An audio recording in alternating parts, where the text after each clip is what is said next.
Hello friends, നമ്മളിതാ ഇപ്പോൾ അൽമാറ്റിയിലെ കൈൻഡി ലേക്കിന് തൊട്ട് മുന്നിലെത്തി നിൽക്കുകയാണ്. ഈ ടർക്വേസ് നിറത്തിലുള്ള വെള്ളം കണ്ടാൽ തന്നെ എന്തൊരു ഉന്മേഷം! ഇതുവരെ നടന്നു വന്നതിൻ്റെയും പല വാഹനങ്ങളിലായി യാത്ര ചെയ്തതിൻ്റെയൊക്കെ ക്ഷീണം ശരിക്കും മാറി. കസാഖിസ്ഥാനിലെ പർവ്വതനിരകളിൽ മറഞ്ഞിരിക്കുന്ന ഒരു നിധി കണ്ടെത്തിയ പോലെയാണ് ഞങ്ങൾക്കിപ്പോൾ തോന്നുന്നത്. അതിഗംഭീരമായ ഒരു കാഴ്ച തന്നെയാണ്. നിരവധി ആളുകൾ ഈ ഒരു ഡെക്കിന് മുന്നിൽ നിന്ന് ഫോട്ടോ എടുക്കാനും വീഡിയോസ് ഒക്കെ എടുക്കാൻ ശ്രമിക്കുന്നുണ്ട്.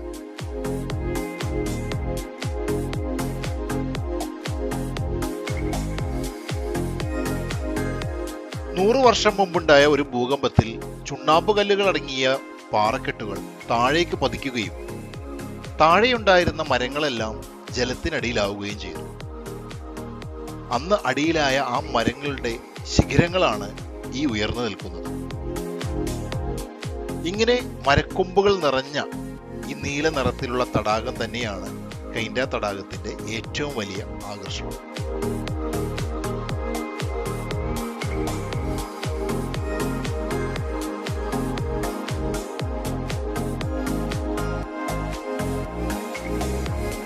ശൈത്യകാലത്തിലാണ് നമ്മൾ വരുന്നതെങ്കിൽ ഈ തടാകം മുഴുവൻ മഞ്ഞു മൂടി ഒരു അത്ഭുത ലോകം തന്നെയായി മാറിയിട്ടുണ്ടാവും. വേനൽക്കാലത്ത് പോലും തണുത്ത ശുദ്ധവായു, അതിശയകരമായ കാഴ്ചകൾ എന്നിവ നൽകുന്ന ഒരു കിടിലൻ സ്ഥലം തന്നെയാണ് ഈ തടാകം. നിങ്ങളൊരു സാഹസികനായാലും പ്രകൃതി സ്നേഹിയായാലും അല്ലെങ്കിൽ കാണാൻ അവിശ്വസനീയമായ എന്തെങ്കിലും തിരയുന്ന ഒരാളാണ് എങ്കിൽ അൽമാട്ടിയിലെ കൈൻഡി തടാകം തീർച്ചയായും സന്ദർശിക്കേണ്ടതാണ്.